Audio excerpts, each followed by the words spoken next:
Welcome to Village Hair Studio Home Tutorials. Today we're going to do a home bang trim. I have just washed my hair with Olaplex number 4 and conditioned it with number 5. Because I have so much natural regrowth, I'm using considerably more shampoo than I am conditioner. My hair is super fine, but it is bleached, so there is a good bit of breakage going on. In fact, I think the only layers I have now are from breakage.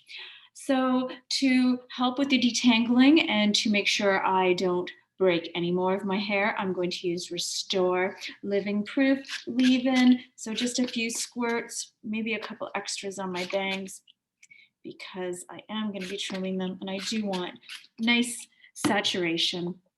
Using a wet brush, I'm going to gently comb my hair, brush it through, not tugging, not pulling, making sure that I am as kind to this hair. It is in desperate need of some professional care. And no, I don't traditionally cut my own hair at home, and nor do I do my own color. However, lockdown has changed a lot. So today we are trimming bangs, and truthfully, I did highlight my fringe probably back in December. All right, so here we go.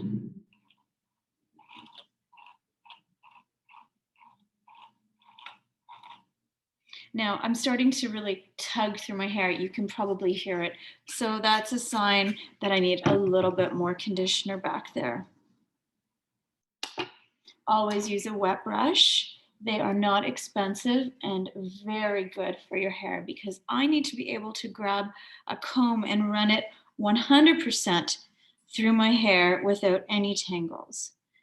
So I'm going to start with a middle part. That's a little too far off center for me. There we go.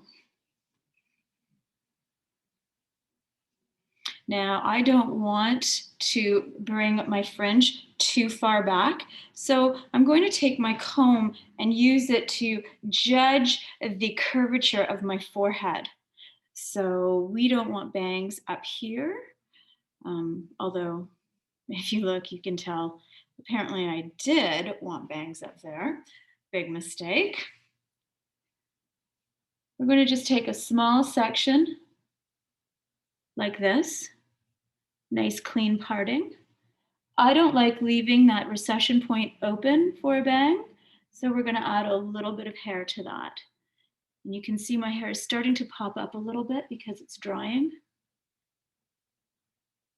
I would rather cut less bang than too much. So we're going to take this hair and clip it out of the way. Again, same thing on the other side. It's a little hard to see. My hair is quite long. And I'm going to add a little bit more here. I don't really care so much that my line up here is perfectly straight. It will never show. What I'm concerned about is cutting the wrong hair. I don't want to cut down into this hairline. I've made that mistake before.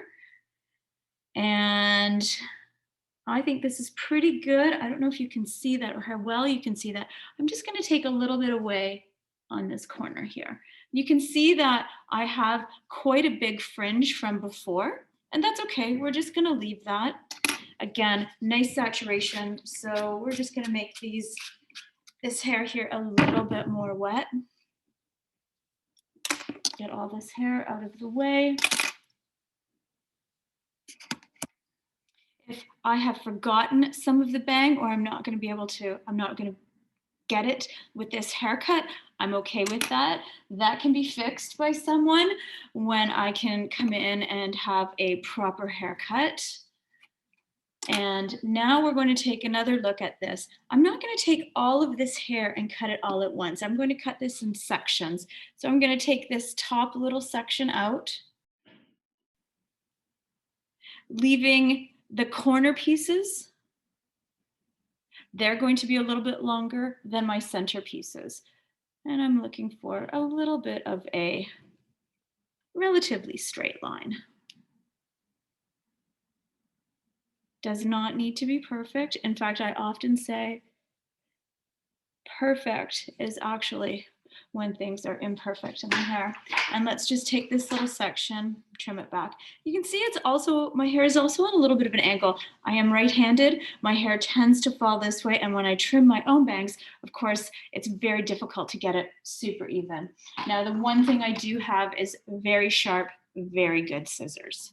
That is definitely a bonus. You can see how I have trimmed my hair in the past, a little bit shorter in through here and a little bit longer. So what I'm trying to do with the shape of this bang is to create a little bit of a cheekbone and to open up my eyes. So take the center section, I'm going to twist it. You've all seen me teach you how to do this at home for people who have been in my chair.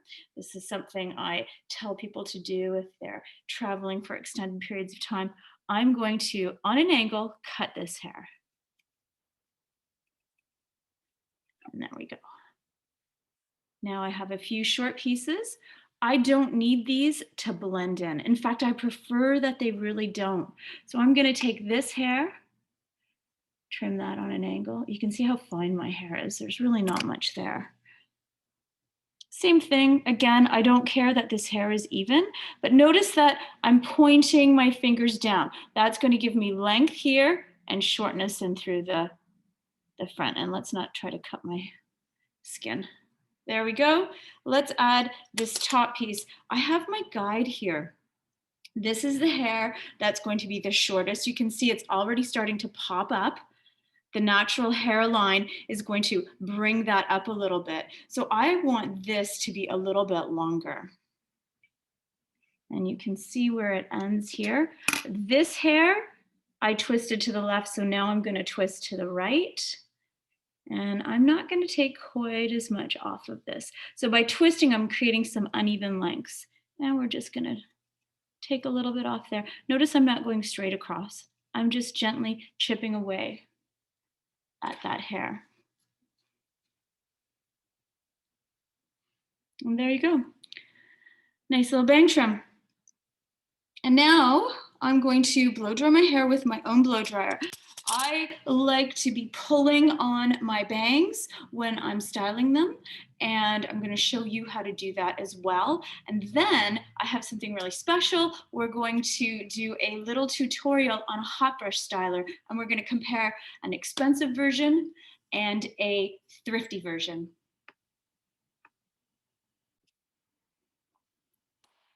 Hi, here we are with a fresh little bang trim. There was really only 3 or 4 snips, working on the center of the fringe being a little bit shorter than the side pieces. In fact, I have lots of different lengths going on in here. That way the bang will be a little bit more free flowing and less likely to give me a harsh line. I'm going to use 2 different brushes to blow dry my bangs. Now, ideally, my hair would be a little bit more wet than this. I am also not using any wet styling product. I'm also using the Amika blow dryer. Getting my brush hot first before I even put it in my hair. When you're blow drying, you always want to be blow drying the air towards the ends of the hair. So the hair has a cuticle layer on it, and we want to be flattening that cuticle as we gently pull on the hair. What we're doing is creating our shape and giving the hair less opportunity to bump up and fall into its own shape.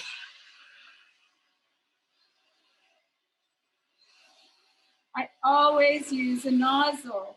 That is a something that's always up for debate in my industry. My sister is a fabulous hairdresser, and she never uses a nozzle. I'm a bit of a purist. I like a nozzle. Now, I also am not really loving the way I'm styling these, so I'm going to work on creating a little less roundness through the top, blow drying from side to side. Again, if you sat in my chair, you've seen me do this a million times.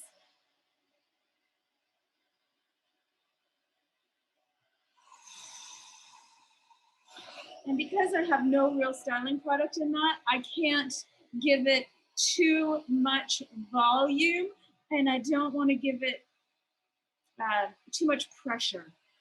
Does that make sense? I don't want to be pulling on it too much. Now I'm working on getting my hair about 80% dry. That's what's recommended for the hot brushes.